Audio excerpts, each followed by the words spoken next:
A couple of follow-up questions from what we've covered just now. Firstly, as regards any of these boxes that have RDTOH money, CDA money, GRIP money, and by the way, once we pay out this $15,000 capital dividend, non-taxable dividend, that wipes out whatever's in the CDA. We've used it all, so the balance now is zero. Could we have, say out of this 27,000, could we have designated a smaller amount? Like instead of $15,000, could we have designated $6,000? Absolutely. But there's no downside to using the CDA account and designating all of this as capital dividend because there's no tax to pay by the shareholder. I might have a gazillion dollars in GRIP. Say, hey, well, maybe we should do something with this. Well, slow down because whatever kind of dividend we pay, either eligible or non-eligible, the shareholder's going to have to pay tax on it, individual shareholder. So like, don't pay it out just because you've got it. Don't pay this out just because you've got it. Creating a dividend refund for the company says, this is awesome. Shareholder says, no, it's not so awesome because I have to pay tax on this dividend. Capital dividend account is different. Pay it out because there's no downside, thus by which I mean the individual shareholder receiving the dividend pays no tax on it. In fact, and this is important, today's January 28th, my corporation has a December 31st year end, so we're 28 days into the new year. We sold something today that gave rise to a capital gain. I'm paying a capital dividend tomorrow. I'm not waiting for the end of the year or some other such. Because in March, if I have a capital loss, that goes against the capital dividend account, and I can only pay the net amount as a capital dividend. So let's say I have a $1 million capital gain today. $500,000 goes into the capital dividend account. I'm paying that all as a capital dividend tomorrow. Because if I have a $300,000 capital loss in March, if I had not paid this dividend, my capital dividend account is now reduced from $500,000. I have to reduce it by 150, half of 300. Now being only $350,000 that I can pay out as a taxable, a capital dividend. And believe it or not, if I pay out my $500,000 today, thus cleaning out my capital dividend account, if I have a capital loss in March of 300, all that happens is that minus 150 goes into the capital dividend account, and there's no clawback to my earlier beautiful capital dividend that I paid myself. We just carry forward a minus 150 capital dividend account, hoping for another capital gain in the future. But in the meantime, I hoiked out my $500,000 capital dividend based on my corporation's $1 million capital gain.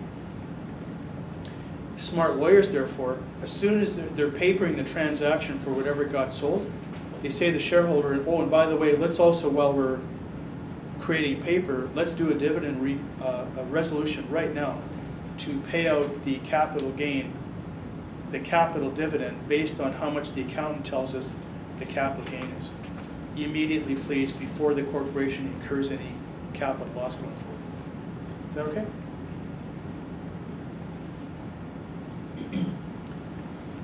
How injurious, love that word, is it to sell, for example, real property, and we take the position that it's a capital gain, but it turns out later to be an income gain, or CRA asserts that it's an income gain?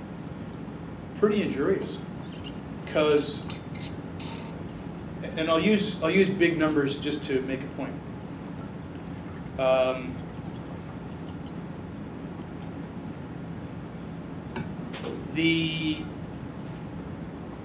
If CRA doesn't like that it's a capital gain, whatever they assert it is active business income. They'll assert that it's one of two things. It's either you were carrying on a full-on business, and this was business income, or you had what's called an adventure in the nature of trade. An adventure in the nature of trade, which means we realize that you don't carry on a business with respect, like a full-on business of buying and selling, these things in volume. But for this particular transaction, we think that your intent was to buy it for resale, and we have evidence that supports our position. That means that it's active business income. Well, first of all, it's fully taxable. And secondly, there's, as a result, no capital dividend account available for the shareholders. And finally, the rate of tax is the rate of tax on page 428.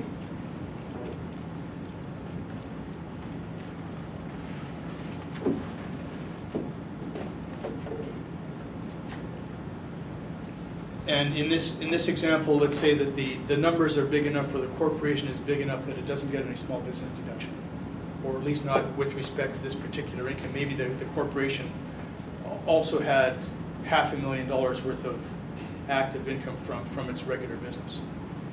So it's a pretty big deal to be able to support a capital gain position as opposed to the opposite, which is business income. Answer your question. Which means those indicia of capital versus business in Chapter 5 are really important. Chapter 5 or 6, the ones that I spoke of, business income versus capital, 6, I guess. No, 5. Chapter 5. Chapter 5. It's important, hopefully, to have evidence that shows that your intention with regard to the buying and later selling of whatever it is that gave rise to the gain supports a capital characterization. Like, for example, again, having a business plan that shows intent to operate for a period of time, et cetera, and not having bought to flip. Remember this from a couple weeks ago? This just got very real in my family.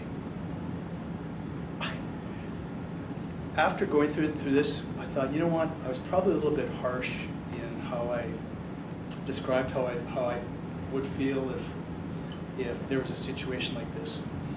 And it's true that medical residents get pinched by accountants and lawyers. You need to cooperate. On Saturday, I was told that my dentist daughter, who earns not $80,000 but $90,000 a year, it was suggested by an accountant that she and her medical resident husband are auditioning. Well, you should incorporate. And more facts include that the daughter needs groceries, so she'd be taking out of this company in some form, salaries or dividends or something, $24,000 a year. Thus, the deferral opportunity is only $80,000 minus 24, which is $56,000 per year. So this isn't somebody who's got a $400,000 per year legal practice partner at XYZ firm or whatever. It's this. So I sent a nice, carefully, nicely worded note to the accountant saying, hey, I'm a retired accountant. I'm not maybe up on all the new stuff, but I'd have thought that sort of $90,000. Most of the professional corporations that were my clients typically had more income.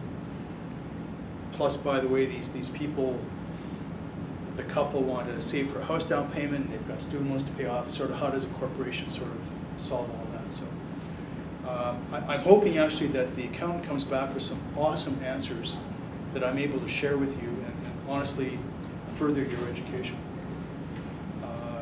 Because honestly, I love to be around people who are smarter than I am. And if somebody's got a better idea than what I know, that's great. And this is the first time I'll say it. I'll say it a lot. The best frame of mind to have as a tax advisor is humility. Those tax advisors who feel that they know more than others, or can't be told new things. Things just don't go as well for them as the ones who are humble. Anywho, just got real. I'll hope to have updates for you and maybe some things to teach you.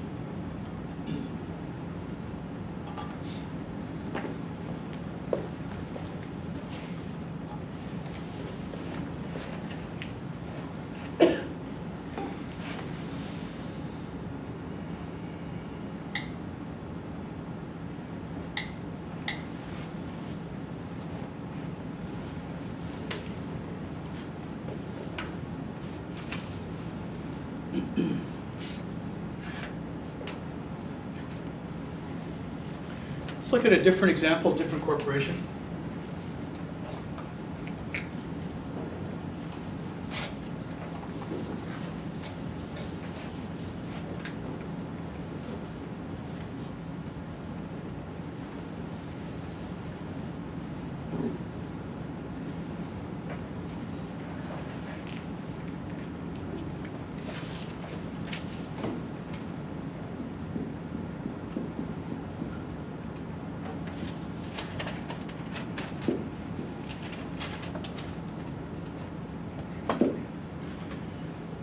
Corporation,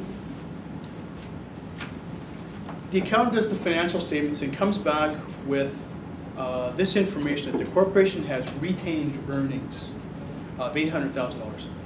Retained earnings, very simply, is how much the company has earned since day one, minus however much it paid out in dividends. That's all you need to know about retained earnings. That's all there is to know, actually.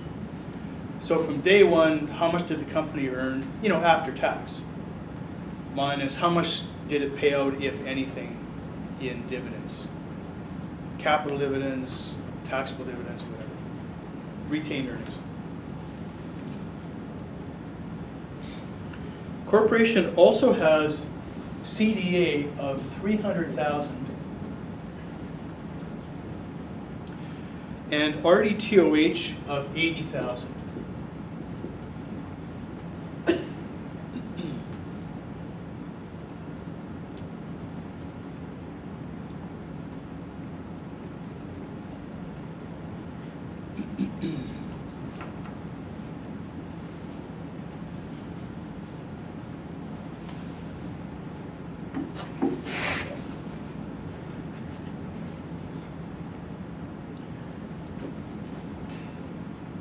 Shareholder of the corporation wants to receive $350,000.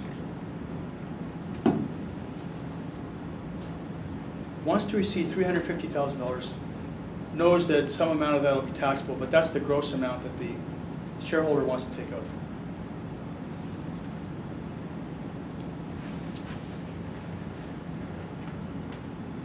What do you, as the lawyer, advise the shareholder as to how to make the best use of all of this?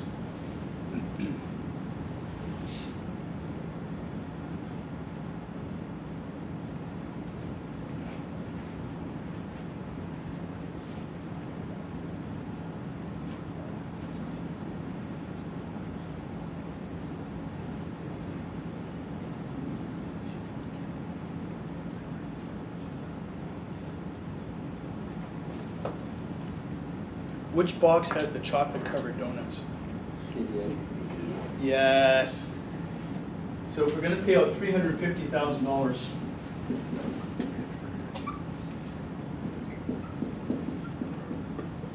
$300,000 of that will be a capital dividend.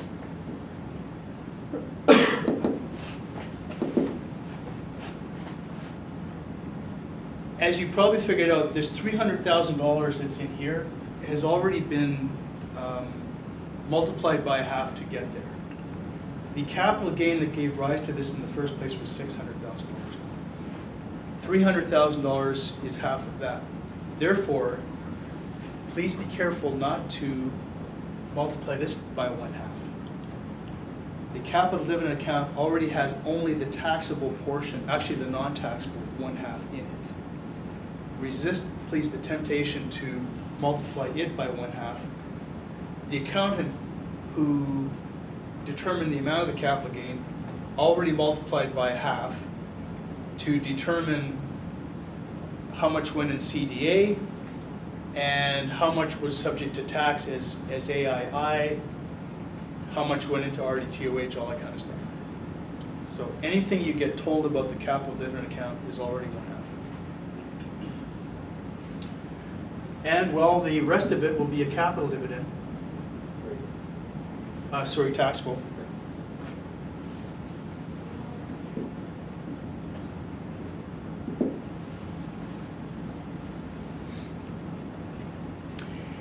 How much will be the dividend refund to the corporation? I'll give you a couple of minutes to think about that. Lesser of what now and what now, and which of those 30 or 38 or whatever do I multiply?